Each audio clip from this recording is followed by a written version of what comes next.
I am Alex Ward. I'm 32. By day, I'm an operations director for a hotel group. At night, I color code chaos for fun. In my family, I'm the fixer, the one who books flights, catches errors, and keeps everyone from drowning in their own mess.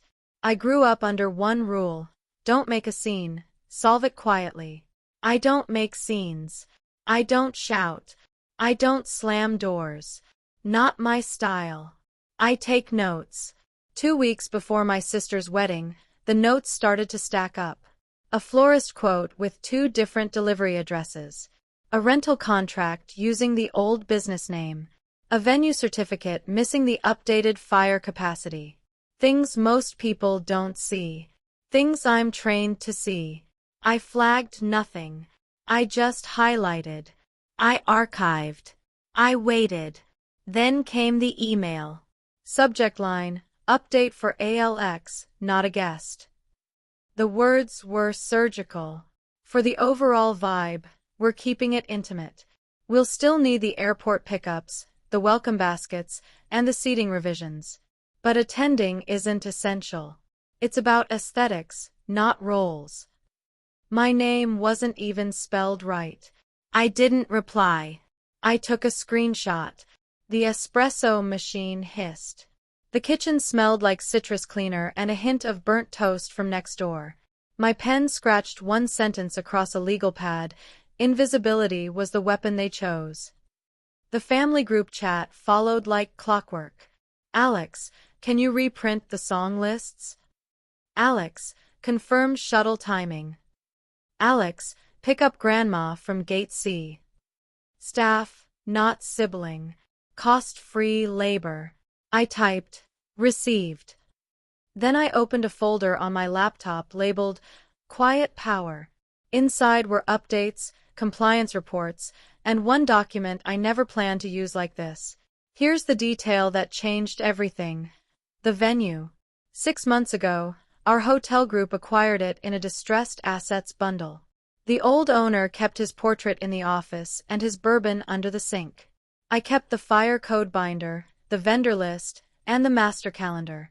The public name stayed the same. The tax ID did not. On paper, I managed 3 properties. Off paper, I approved access, insurance, and final compliance for the very ballroom my sister planned to use. They didn't know. They never asked what I did, only what I could do for them. I poured another coffee. The printer whirred like a wasp nest. I called our compliance manager, Rachel. I need the latest capacity and sprinkler report. She paused. For them. For us. The HVAC clicked on. Cold air lifted a corner of a contract. I pressed it flat and circled the outdated occupancy number. My heartbeat didn't sprint. It kept time like a metronome, steady, inevitable, patient. The next morning, my mother called. No greeting. Don't take this personally. Your sister's aesthetic is minimal. You're very competent, and competence reads service. The cruelty smelled like lilies and lemon polish behind her voice. I stared at my folder. Copy, I said. Send the final vendor list. She brightened. That's my problem solver. The line clicked. I wrote another note. You didn't want me free. You wanted me cheap. I don't do tantrums. I do timelines. The countdown began. 72 hours. I requested the ADA path verification from the city. Flagged the dance floor dimensions against the permit. Asked Rachel to pencil a private compliance walkthrough for rehearsal morning. No sirens. Just steps. I sent 2 emails, to the planner and the registered contact, with my full signature for the first time. Alex Ward, Director of Operations. Subject: routine pre-event compliance, Friday 8 a.m. Phone buzz. My sister. The planner got a scary email with your name. We don't need drama. This is my day. I let her run out of air. 2 options, I said evenly. Option 1, correct 3 non-compliances by Friday noon, updated insurance, accurate headcount, ADA path cleared. Option 2. The event pauses until they're corrected. No scenes. Only standards. She scoffed. Who do you think you are? My signature had already told her. I didn't repeat it. I don't want a scene, I said. I want standards. The texts turned mean. Power trip. Jealous. This is why you're not invited. Be useful from a distance. I screenshot, archived, and ordered lunch. Ice clinked in my glass. Heels clicked down the hall like a timer. I reviewed the sprinkler report. One line mattered. Updated headcount must be acknowledged by event principal. The planner, not the bride, had acknowledged. Policy required signature from the leaseholder or executive authority. That was me. Rehearsal morning, 8 a.m. The ballroom smelled like fresh wax and hydrangeas. The chandelier threw light like clean knives.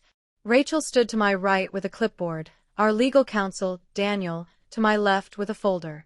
The planner approached, tight smile, soft voice. We can do this informal. I nodded.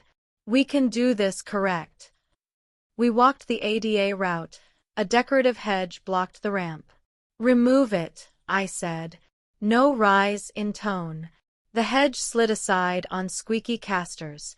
We checked the fire lanes, 2 vans and a stack of crates crowding by 12 inches. Move them. They moved. We measured the dance floor, 6 inches over the approved dimension. Reduce it. They reduced it. Every correction was a choice. Fix it now or freeze it all. No arguments. Only measurements. My sister swept in late, perfume like gardenias and expensive hairspray. She air-kissed the planner and looked through me like frost. I wore a navy suit that said, I make spreadsheets bleed. No rage. No pleading. Just posture and paper.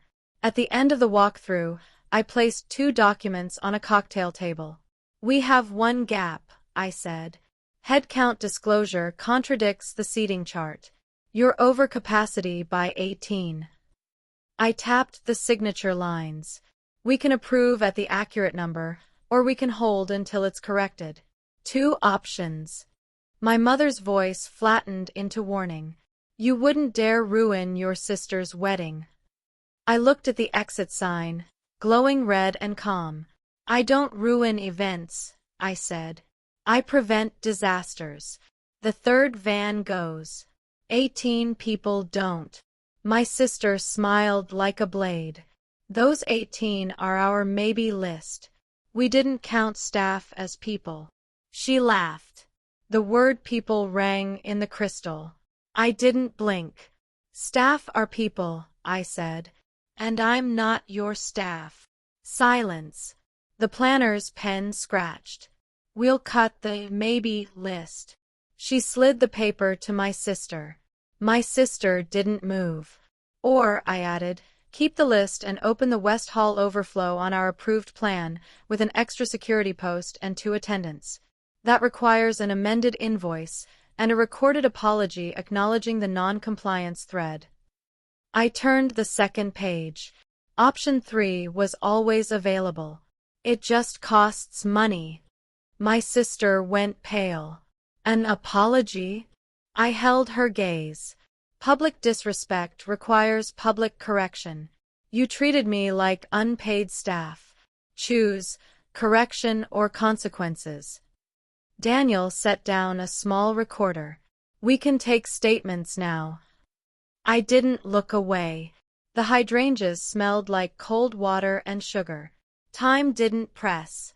Preparation had already paid. She signed the amendment. She didn't sign the apology. My mother crossed her arms. We do not apologize to family. I slid the original compliance sheet back. Then we adhere to the lower head count. We'll also note the earlier thread in the file. The planner swallowed. We should just apologize. The clock said 8:43. Pressure is for the unprepared. My sister's voice thinned. What do you even want? I glanced at the floor tape, perfectly reset after we measured. I want standards, I said. I want acknowledgement. I want boundaries. I tapped the recorder. Say it.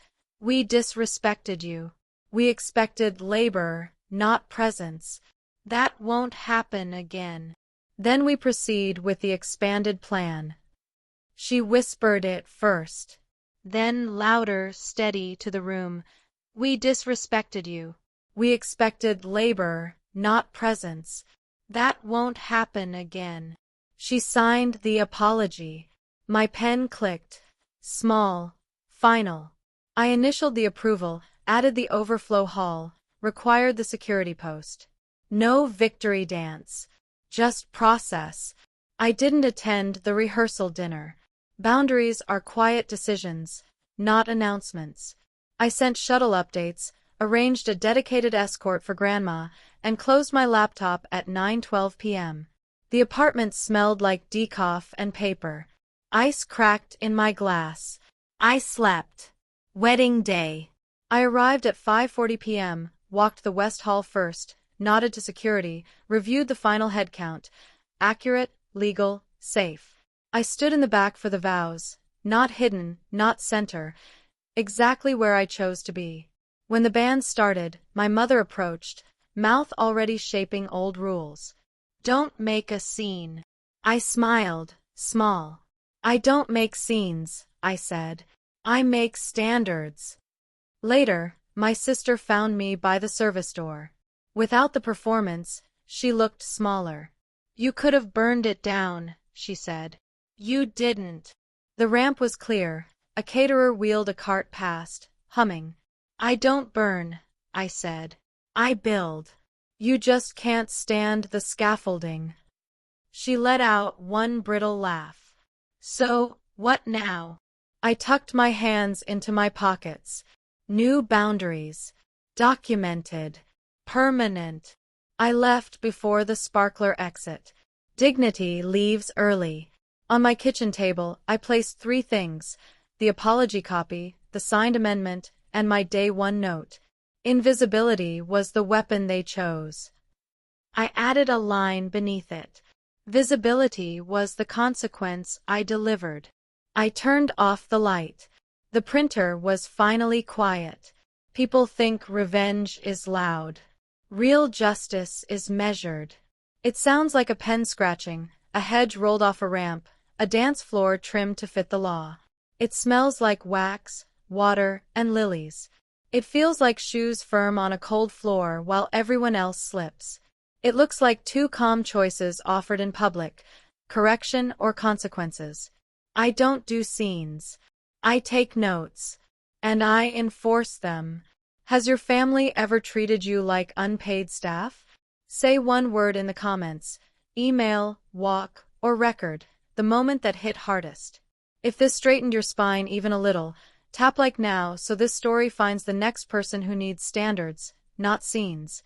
Subscribe, because the next story might hand you the words you've been missing. Share this with the one friend who does the work while being erased. Draw the line. No more free labor, no more quiet disrespect. Standards on record. Act before comfort talks you out of the boundaries that could change everything.